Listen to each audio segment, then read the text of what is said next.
All right, we are inside Valley View Antiques in Penlaird, Virginia. It's about a 5-minute drive outside of Harrisonburg, and antiques are one of my passions. So I wanted to do a lunch and learn on antiques, showing what you can do in the area on your lunchtime. You might find a real treasure. And antiquing is a bit different than shopping in a thrift store or certainly in shopping at the mall. I mean, obviously you're getting antique and vintage things. Antique things are very, very old things. So 19th century and before. Vintage is more considered 20th and some 21st century stuff. It's really interesting to see how fast things become outdated. So we're going to show you around a little bit at Valley View Antiques and just kind of give you a sense of what's going on. It's kind of like a treasure hunt. So follow me and come this way.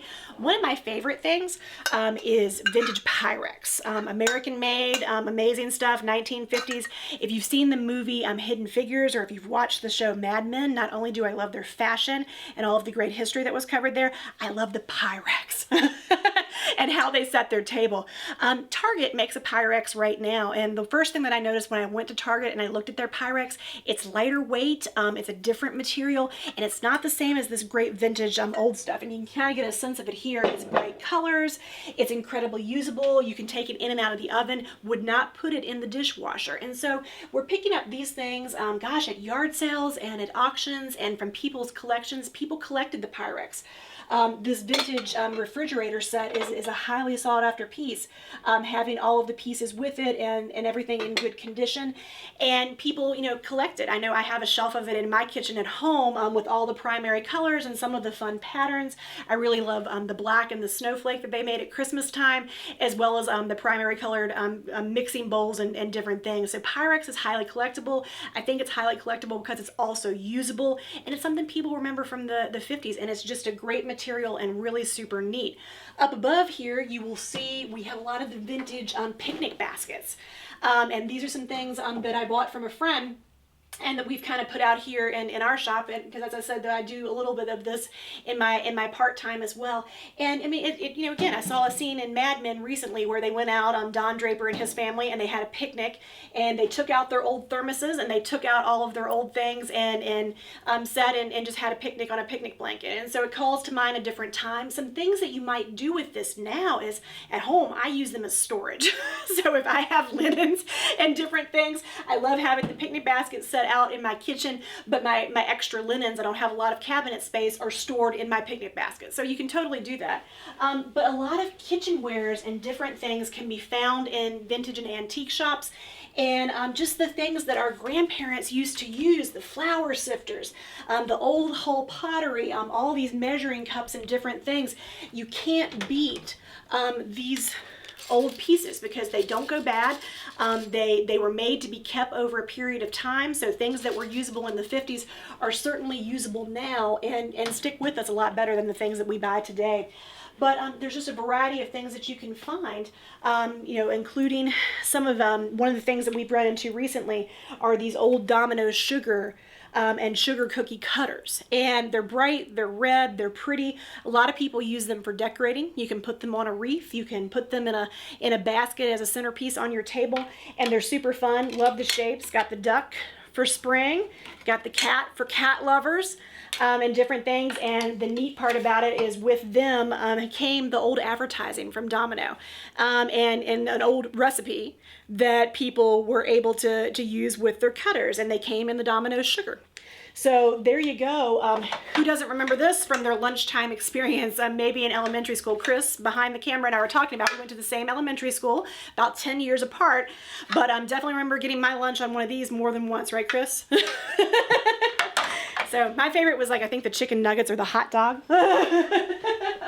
Pigs in a blanket is what they used to call it.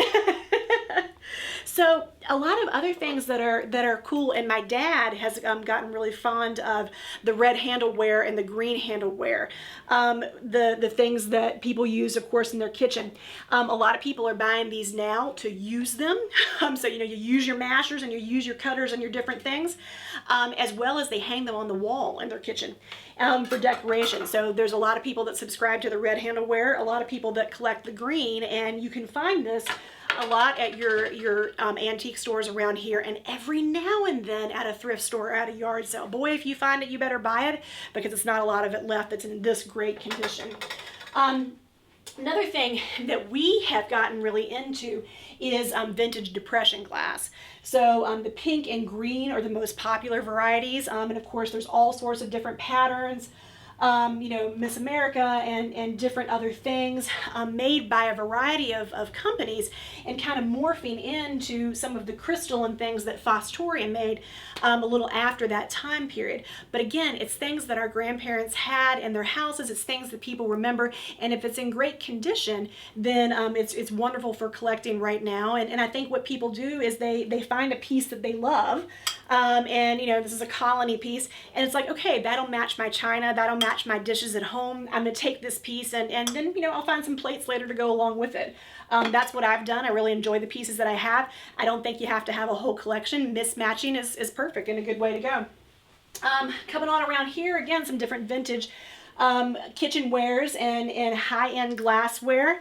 Iris, which is iris and herringbone from Jeanette Glass, is really popular in orange and in clear. And again, I think people use it with the china and things that they have right now. We'll get to something that Chris really liked earlier and that I really like, is vintage and modern toys. And I don't think that when I got into doing this as a little, you know, sideline business on the weekends, that I would have ever, you know, thought about how popular toys are. So of course, vintage toys are popular.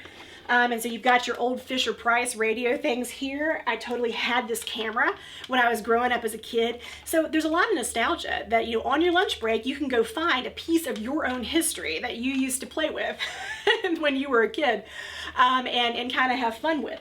But one thing that I've also found, you know, you've got your fun little, you know, telephone and different things that people know from the Toy Story movies and all that good stuff. Your vintage Barbies, all highly collectible, and there are people that collect Barbies and have rooms full of them.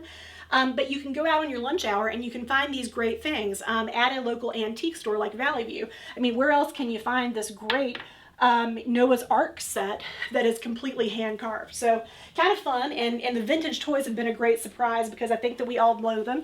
Definitely have to get this guy in here. Go Dukes. So that'll go home with someone soon, I'm sure. And coming on around, and if Chris can get this, this is a great find. Wonderful apple crate from Timberville, Virginia. So that is what you can find at a store like this. Apple crates are terrific. I just saw something on the internet last night, and in one of the groups that I follow about DIY stuff, about putting these on the wall and then putting your shoes and your pocketbooks and different things in them, kind of creating some closet space. I know people that like them in their wet bar area and in the basement of their house and different things. But to find one that is local is amazing and in super great shape. So something that you can use in your home and still has some value. And then there's all kinds of other little stuff. Vera Bradley purses, metal signs. Again, all great stuff that you can find at your local vintage and antique shop. So definitely look locally. You're going to find different things in your area, and we'll pause a moment and kind of zoom in on a few things for you, and then we'll come out and see some older things.